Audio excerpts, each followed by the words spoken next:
CA লাগু হওয়ার কথা, সিএ লাগু না হয়ে কেন আধার কার্ড বাতিল হলো, তাদের চক্রান্তের পিছনে কে বাতিল করলো? নমস্কার, আমি আপনাদের কাছে দুটো কথা বলতে এলাম। সত্যি মানুষ খুব চিন্তিত হয়ে পড়েছিল, কারণ প্রচুর আধার কার্ড ডিঅ্যাক্টিভ হয়েছিল। আধার কার্ড ডিঅ্যাক্টিভ হওয়া মানে তার সমস্ত কিছু চলে যাওয়া, তার ভোটার কার্ডের সঙ্গে, তার প্যান কার্ডের সঙ্গে, তার রেশন কার্ডের সঙ্গে, তার স্কুলের সমস্ত জায়গায় এই আধার কার্ড এবং ফোন নম্বরের সিম নিতেও আধার কার্ডটা বাতিল হওয়া মানে আপনার পুরোপুরি নাগরিকত্বটাই চলে যাওয়া। এই জন্য আমিও খুব চিন্তায় ছিলাম। আপনারা হয়তো কেউ জানেন না, আমি 5টা রাত ঘুমোতে পারিনি। যদি আপনারা শুনতে চান, শ্রদ্ধেয় অমিতাভ চক্রবর্তী দাদা যিনি, তার যে পিএ গোপাল গয়ালি, তাকে তো ঘুমোতে দেইনি আমি। রাত 3টে পর্যন্ত তাকে আমি বিরক্ত করেছি। এটা আমি কোনো মতেই মানতে পারছি না। কারণ 2014 সালের 31শে ডিসেম্বর পর্যন্ত সিএতে ছাড় দেওয়া হয়েছে। 2014 সালের 31শে ডিসেম্বর পর্যন্ত যারা ভারতে প্রবেশ করেছে, সে পাসপোর্ট করে আসুক আর না যাক, পালিয়ে আসুক, সিএ লাগু হলে তারা সবাই নাগরিকত্ব পেয়ে যাবে। অবৈধ অনুপ্রবেশকারী কেউ থাকবে না। এবং ওই ধারায়, সিএর যে ধারাটা যুক্ত হয়েছে 2(1)(b)তে, সেখানে পরিষ্কার লেখা রয়েছে, 6-এর এ ধারাতেও অ্যামেন্ডমেন্ট করা হয়েছে, সেখানে পরিষ্কার লেখা হয়েছে এই ধারায় যদি কেউ অ্যাপ্লিকেশন করে নাগরিকত্বের জন্য, তাহলে এই ধারা অনুযায়ী তার সেই অ্যাপ্লিকেশন বাতিল করা যাবে না। এবং এই অ্যাপ্লিকেশন যেদিন করবে, রিসিপ্টটা যখনই পাবে, সেই রিসিপ্ট পাওয়ার আগে পর্যন্ত সে যত রকম সুযোগ সুবিধা ভোগ করে এসেছে সরকারিভাবে, তার কোনো রকম অধিকার থেকে তাকে বঞ্চিত করা যাবে না। যে কথাটা এরা বারবার বলে থাকে রাজনৈতিক কারবারিরা, যে অ্যাপ্লিকেশন করলে তো তোমার চাকরি চলে যাবে, তুমি ভোট দিতে পারবে না, তুমি রেশন তুলতে পারবে না, যেহেতু তুমি তো বেনাগরিক হয়ে যাচ্ছ, তুমি নাগরিক আর থাকছো না। আরে বাবা না, এটা ভারত সরকার জানে বলেই এই কথাটি ওখানে লিখে দিয়েছে যে কোনো অধিকার থেকে তাকে বঞ্চিত করা যাবে না। তার মানে তারা জানে যে অধিকার এরা ভোগ করছে। এরা এখানে এসে ভোটার কার্ড করেছে, আধার কার্ড করেছে, প্যান কার্ড করেছে, গাড়ি বাড়ি করেছে, রেশন পাচ্ছে, এইসব অধিকার থেকে তাকে বঞ্চিত করা যাবে না। কেউ চাকরি করছে পালিয়ে এসে, কেউ পাসপোর্ট করে এসে আর যায়নি। তা আমার লড়াইটা ছিল সেখানে, সিএ লাগু হওয়ার কথা, সিএ লাগু না হয়ে কেন আধার কার্ড বাতিল হলো, তাদের চক্রান্তের পিছনে কে বাতিল করলো? লাগু হবে তো সিএ, যার দ্বারায় উদ্বাস্তু সম্প্রদায়ের মানুষ তারা অবৈধ অনুপ্রবেশকারী থেকে মুক্তি পাবে এবং তাদের নাগরিকত্ব সুরক্ষা হবে। আর এখানে নাগরিকত্ব কেড়ে নেওয়ার জন্য আধার কার্ড কেন বাতিল হলো? এবং ওই রাত্রিতেই চিঠি লিখিয়ে সেই চিঠি বিভিন্ন জায়গায় পাঠানো হয়েছিল। আমাকে শত শত মানুষ মেসেজ করেছে, শত শত মানুষের আধার কার্ড বাতিলের যে চিঠি এসেছে ডিঅ্যাক্টিভেট, এই যে দেখুন আমি প্রিন্ট আউট বের করেছি, এই যে এই প্রিন্ট আউটগুলো আমি বের করেছি আমার হোয়াটসঅ্যাপ থেকে। আরও এরকম 3 গাঁট হবে। কতগুলো টাকা লেগেছে প্রিন্ট আউট বের করতে আপনারা ভাবুন। আধার কার্ড সহ সবাই পাঠিয়েছি। এবং এই লড়াইয়ে আমি ঠাকুরমশাইকেও ফোন করেছিলাম, ঠাকুরমশাই ফোনটা ধরেননি, হয়তো বিজি ছিলেন। তার পিএ তন্ময় ফোন ধরেছিল, কিন্তু তন্ময়কে আমি এমন একটা কথা বললাম, তার বিনিময়ে আমাকে যে কথা বললো আমার ভালো লাগেনি। আমি শুধু কাঁদছিলাম, এই মানুষগুলোর কি হবে? এই মানুষগুলো, একটা মেয়ে আসছে, সে কাঁদছে, সে জয়েন্টের ফর্ম ফিল আপ করবে, পারছে না, আধার কার্ড লাগবে। ভাবুন আপনারা। এই চিঠি লিখে মাননীয় অমিত মালব্যজি সহ শ্রদ্ধেয় দাদা শুভেন্দু অধিকারীকে পাঠিয়েছি, সমস্ত মেসেজ করে করে রাজ্য সভাপতি মাননীয় সুকান্ত মজুমদার মহাশয়কে পাঠিয়েছি, দিল্লিতে আমাদের মন্ত্রীবর অশ্বিনী বৈষ্ণব মহাশয়কে পাঠানো হয়েছে, যিনি এই আধারের ব্যাপারটা দেখেন।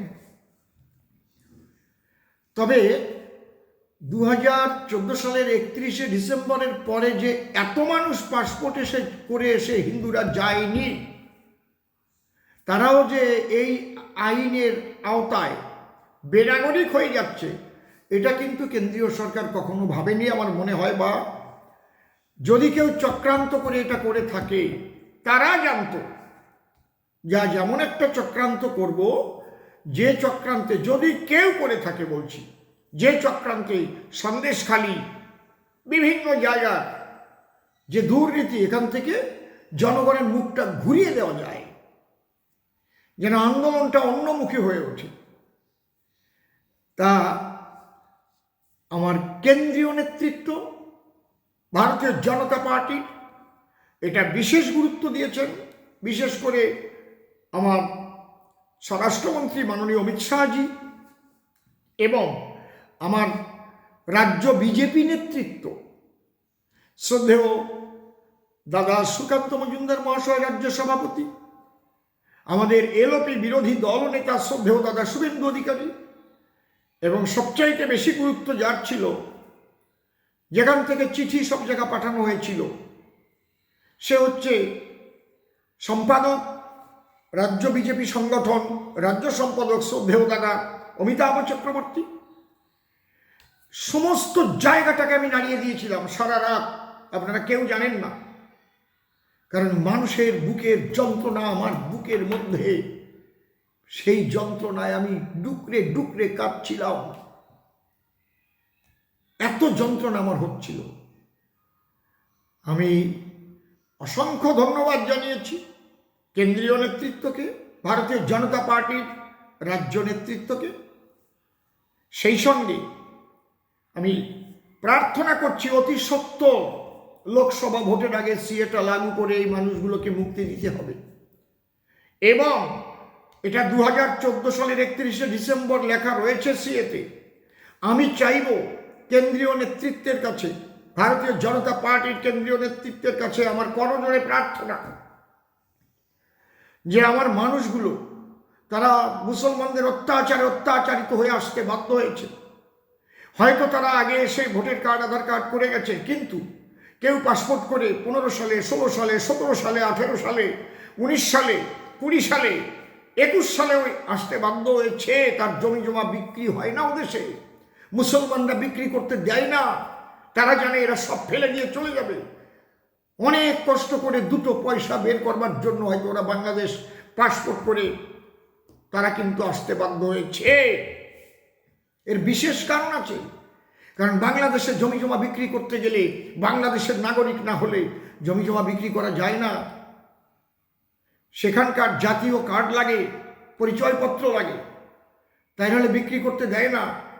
এখান থেকে ভারতীয় পাসপোর্ট নিয়ে গেলে সে যদি কোনো জমি জমা বিক্রি করতে যায়, তার জন্য প্রত্যেক রেজিস্ট্রি অফিসে আইবি ফিট করে রেখেছে, সিভিল ড্রেজে খপ করে ধরে নিয়ে তাকে জেলে ঢুকিয়ে দেয়, কারণ এটা শত্রু সম্পত্তি বলে পরিগণিত হয়েছে বাংলাদেশে। যে যে অসুবিধাটা আমি সব বলে দিচ্ছি, আপনারা প্রশ্ন করবেন তাহলে সেই মানুষটি যখন 90 সালে এসেছে, 80 সালে এসেছে বা 2000 সালে এসেছে, সেই মানুষটি ভারতীয় পাসপোর্ট করে কেন গিয়ে জমি জমা বিক্রি করে আনতে পারে না? সেটা আমি ভেঙে দিলাম, পারবে না। যে কারণে তার বাংলাদেশের পাসপোর্ট হয়তো এখান থেকে লুকিয়ে দিয়ে সেখানে বাংলাদেশের পাসপোর্ট করতে বাধ্য হয়েছে সে। তারপরে সে এসেছে 22 সাল, 20 সাল, 16 সাল। এই জন্যে এই পাসপোর্টে এসেছে বলেই যে তাকে বেনাগরিক করে দেওয়া কিন্তু চলবে না। এটা আমার দাবি, এবং তার জন্য যদি একটা আলাদা অর্ডার স্বরাষ্ট্র মন্ত্রণালয় থেকে মাননীয় অমিত শাহজি বের করেন, যেমন 2015 সালের 7ই সেপ্টেম্বর তৎকালীন স্বরাষ্ট্রমন্ত্রী, সহৃদয় স্বরাষ্ট্রমন্ত্রী মাননীয় রাজনাথ সিংজি যে অর্ডারটা করেছিলেন, যে অর্ডার বেসিসে সিএ হয়েছে, সেই অর্ডারের কথাটা কেউ বলে না যারা সিএর বিরোধিতা করে। ওই অর্ডারটাই তো মেইন, ওই অর্ডারের বেসিসেই কিন্তু সিএটা হয়েছে। অর্ডার নোটিফিকেশন করে বের করতে লোকসভায় পাশ করা লাগে না, রাজ্যসভায় পাশ করা লাগে না। এটা আমার মনে হয় মহামান্য রাষ্ট্রপতি সই করে দিলেই তো অর্ডারটা ওর সঙ্গে জুড়ে দিলেই হয়ে যায় বলে আমি মনে করি। যদি তাতে না হয় তাহলে আরেকটা ছোট্ট সিএ পাশ করে আমার মোদী সরকার তো আসবেই, কেউ ঠেকাতে পারবে না।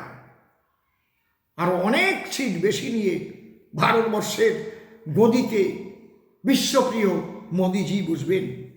এটা আমার উদ্বাস্তুদের পক্ষ থেকে আমার কেন্দ্রীয় সরকারের কাছে নিবেদন, এবং ভারতীয় জনতা পার্টির রাজ্য নেতৃত্বের কাছে নিবেদন। আমি চিঠি লিখব, এবং চিঠি লিখে আমি বলবো যে যারা 2014 সালের 31শে ডিসেম্বরের পরেও পাসপোর্ট করে বিশেষ কারণে তারা আসতে বাধ্য হয়েছে, তাদেরও যেন একটা অর্ডার করে কিংবা একটা ছোট সিএ করে নাগরিকত্ব পাওয়ার ব্যবস্থা করে দেয় আমার কেন্দ্রীয় সরকার।